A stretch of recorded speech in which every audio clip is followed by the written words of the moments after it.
Bismillahirrahmanirrahim. Assalamualaikum warahmatullahi wabarakatuh. Yang terhormat Bapak Ibu, terkhusus Bapak Ibu guru, baik di SD maupun di SMP atau di SMA atau SMK.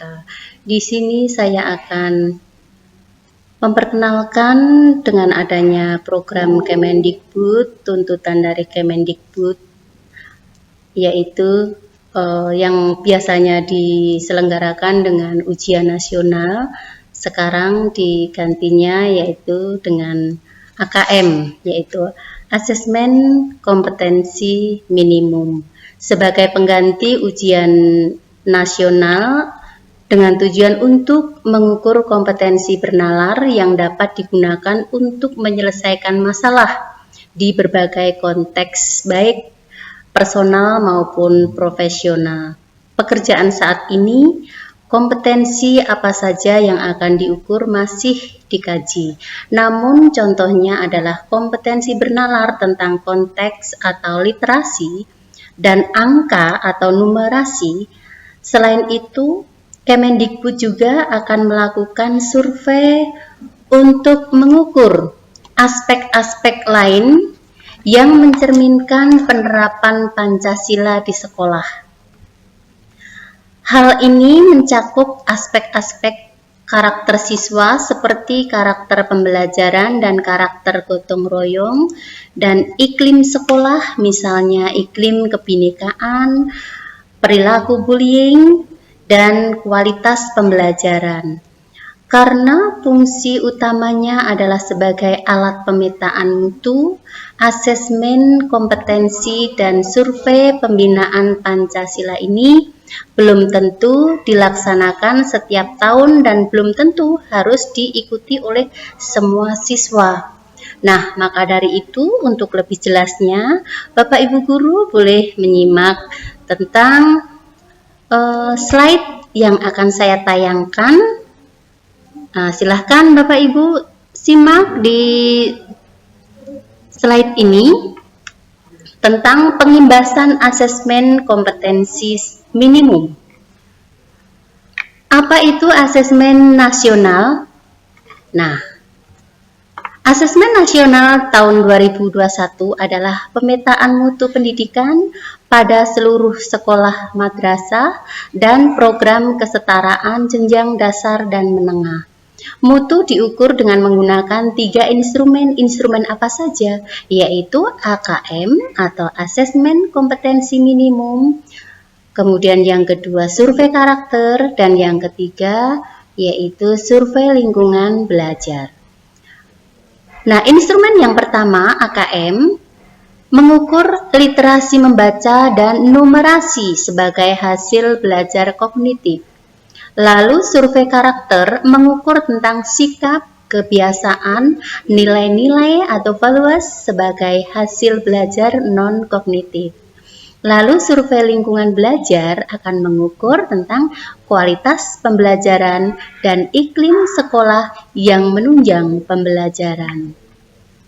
Nah, apa yang diukur asesmen kompetensi itu? Yaitu literasi membaca, numerasi. Nah, literasi membaca itu kemampuan untuk memahami, menggunakan, mengevaluasi, merefleksikan berbagai jenis teks untuk menyelesaikan masalah dan mengembangkan kapasitas individu sebagai warga Indonesia dan warga dunia agar dapat berkontribusi secara produktif di masyarakat. Lalu numerasi, yaitu kemampuan berpikir menggunakan konsep, prosedur, fakta, dan alat matematika untuk menyelesaikan masalah sehari-hari pada berbagai jenis konteks yang relevan untuk individu sebagai warga negara Indonesia di dunia. Komponen AKM yaitu ada literasi membaca, ada numerasi, dan bentuk soalnya nanti seperti apa. Nah, literasi membaca ada kontennya yaitu teks informasi dan teks sastra. Kemudian proses kognitifnya bagaimana? Yaitu menemukan informasi interpretasi dan integrasi, evaluasi, dan refleksi. Lalu konteksnya siapa? Yaitu personal, sosial budaya, saintifik. Nah, numerasinya, kontennya adalah bilangan, pengukuran dan geometri, data dan uncertainty, serta aljabar. Lalu proses kognitif, pemahaman aplikasi penalaran. Kemudian konteksnya, personal, sosial, kultural, saintifik. Nah, bentuk soalnya seperti apa? Bentuk soalnya itu objektif. Contohnya, pilihan ganda, hanya satu jawaban yang benar. Kemudian pilihan ganda yang kompleks, jawaban benar itu lebih dari satu. Lalu bisa menjodohkan isian singkat atau angka, nama atau benda yang sudah fix. Nah, kemudian non-objektifnya berbentuk apa? Yaitu esai. Nah, apa yang diukur survei karakter? Karakter profil pelajar Pancasila, yaitu beriman, bertakwa kepada Tuhan Yang Maha Esa, dan berakhlak mulia. Kemudian mandiri, lalu bernalar kritis, kemudian berkebinekaan global, lalu bergotong royong dan kreatif. Nah, semuanya itu pelajar yang profilnya pada pelajar Pancasila. Mengapa juga mengukur karakter? Karena pendidikan ini bertujuan untuk mengembangkan potensi murid secara utuh. Nah, contohnya ini. Ada siswa yang sedang terampil dengan membuat sesuai dengan potensinya, berkarya ini, dia membuat karya-karya dari ide-ide potensi yang dimiliki. Ini ada beberapa contoh. Kemudian ada asesmen nasional yang mendorong mengembangkan sikap, nilai atau values, dan perilaku yang mencirikan pelajar Pancasila. Nah, di sini pelajar yang mencerminkan atau mencirikan pelajar Pancasila itu yang bagaimana?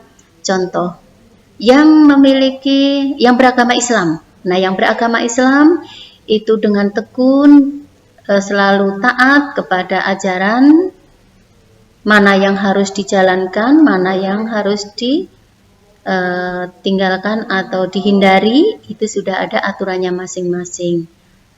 Kemudian tekun dengan belajar untuk meraih kesuksesan di masa depan, baik sukses dunia maupun di akhirat, bergotong royong, berkebinekaan yang global, ini saling menghormati, saling menghargai. Apa yang diukur survei lingkungan belajar?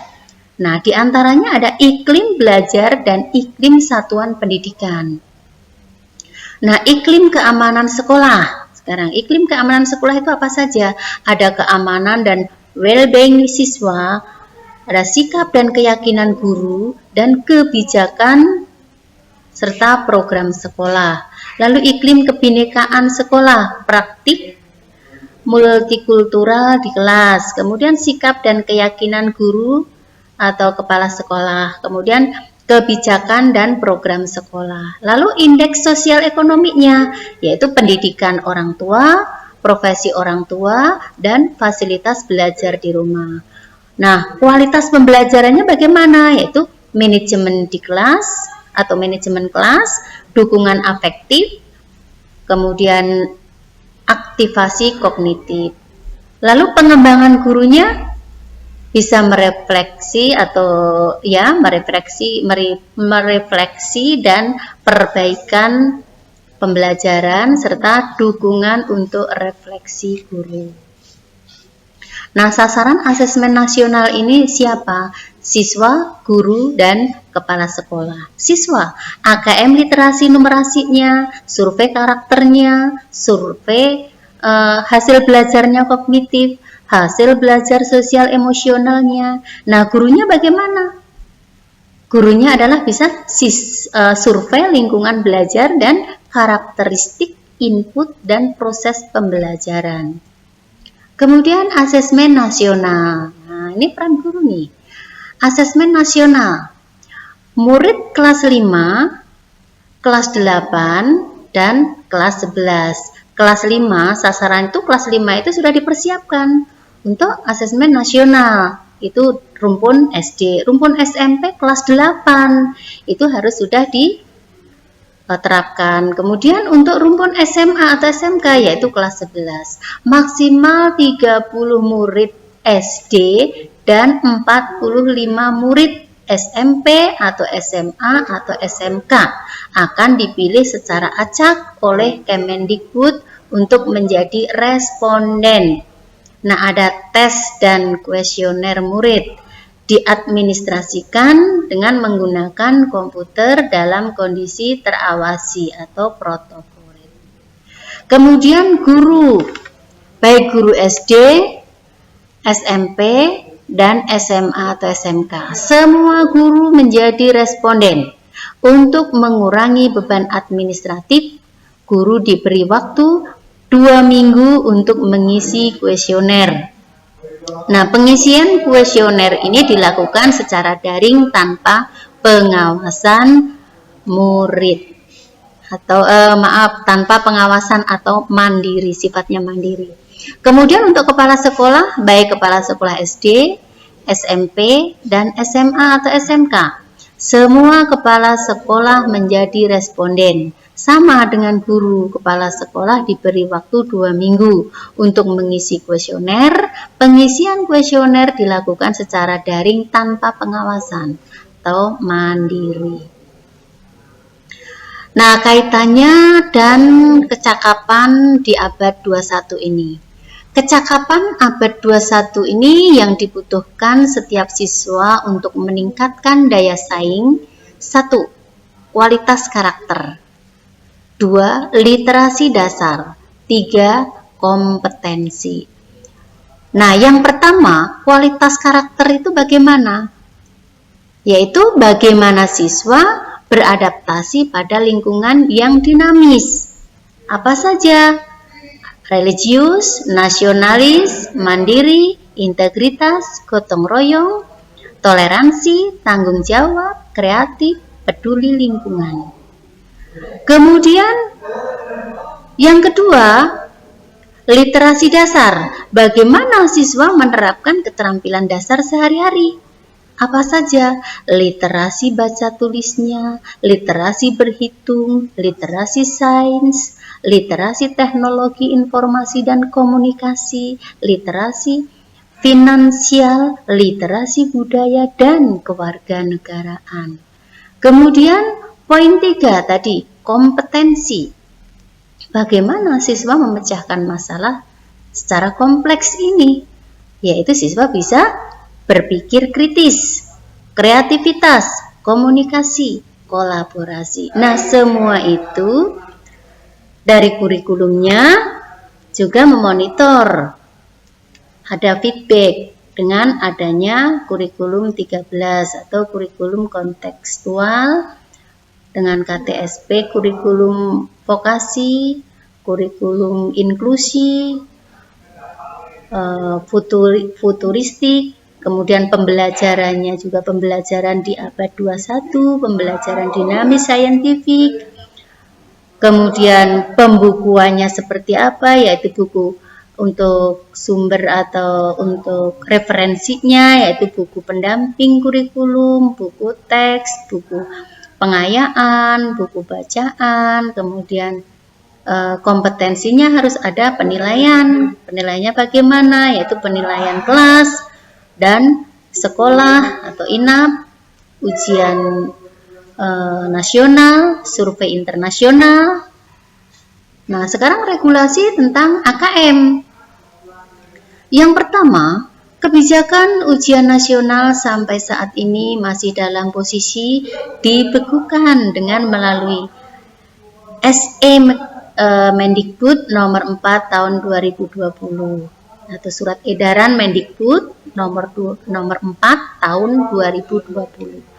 Tugas BSNP yaitu untuk menyelenggarakan ujian nasional ditangguhkan sampai waktu yang belum ditentukan kecuali ada perubahan regulasi.